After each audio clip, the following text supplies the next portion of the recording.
Միացյալ Նահանգներու կոնգրեսի մեջ շրջանառության տրվեցավ նոր օրինակիցմը, որ գեհդավնտե Հայաստանի ապահովության ամրապնդումը եւ Ադրբեջանի դրամատրվող ամերիկյան օժանդակության գասեցումը։ Երկուսակցական այս օրինակիցը կոչվի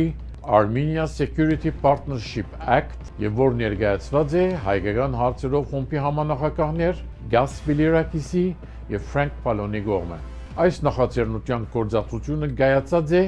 շնորհիվ Ամերիկայի հայտարարի հանձնախումբին դարած հետևողական աշխատանքին։ Օրինակիցին նպատակն է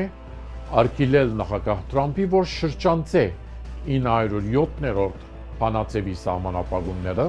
Ադրբեջանի նկատմամբ, այնքան ադեն, որ Ալիևի վարչակարգը չի արած հստակ քայլեր Հայաստանի հետ գայուն խաղաղության հաստատման համար։